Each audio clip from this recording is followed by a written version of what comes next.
उत्तराखंड में हर वर्ष चारधाम यात्रा के समय कैरिंग कैपेसिटी की बात जोर शोर से होती है।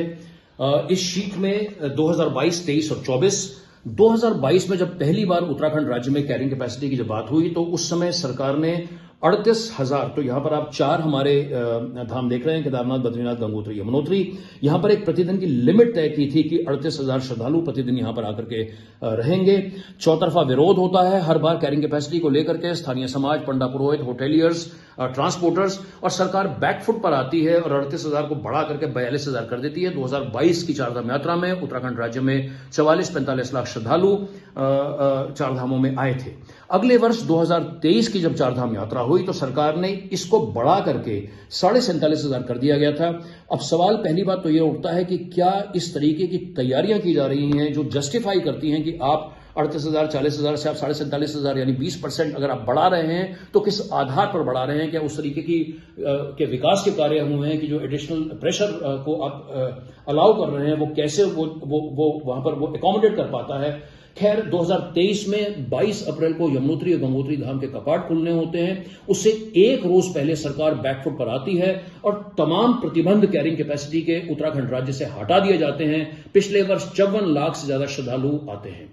इस वर्ष 2024 में हम सबके सामने जो पूरा अव्यवस्था का मंजर है, पूरा देश और पूरी दुनिया उसको देख रहा है और ये अनुमान और ये कयास लगाए जा रहे हैं, आज यात्रा का 6वां दिन है, कि इस वर्ष की चारधाम यात्रा लगभग 80 लाख श्रद्धालु, और ये जैसे जैसे चीजें आगे बढ़ेंगी ये एक अनुमानित आंकड़ा है, लेकिन इस वर्ष फिर से 47,500 से बढ़कर के एक 58,000 का जो एक आंकड़ा सामने आया है और ये बताया जा रहा है कि इसको पंजीकरण के साथ में जोड़ दिया गया है।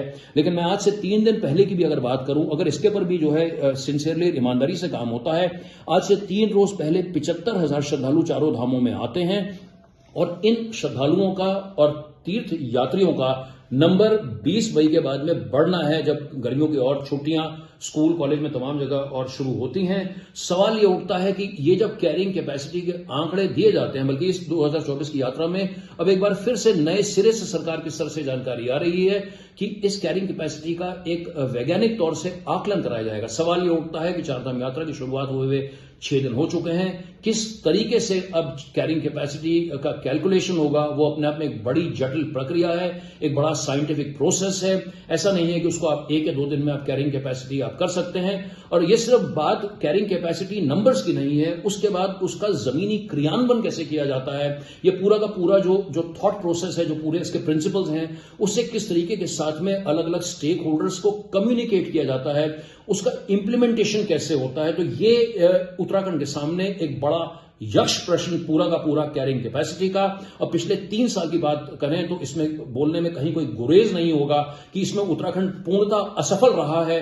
सवाल यह है कि अगर हमारे को अभी भी फायर फाइटिंग करते हुए 2024 की चारधाम यात्रा को व्यवस्थित करना है, तो जब तक इस कैरिंग कैपेसिटी के ऊपर बिल्कुल सिंसियरली, डिलीजेंटली, साइंटिफिकली काम नहीं होगा, तब तक ये अव्यवस्था का ये जो पूरा मंजर जो है ये सबके सामने रहेगा, ये सभी को बहुत बड़ी टेंशन देगा। तो ये 2022 से लेकर 2024 तक पिछले 2-3 सालों का कैरिंग कैपेसिटी का किस तरीके से अपवर्ड ग्राफ नंबर्स का गया है, लेकिन कॉरेस्पॉन्डिंगली उस तरीके से जो इंफ्रास्ट्रक्चर डेवलप होना चाहिए था, कोई वैकल्पिक मार्ग बनने चाहिए थे और व्यवस्थाएं होनी चाहिए थी, उस किस्म का इजाफा उत्तराखंड राज्य को देखने को अभी तक नहीं आया है।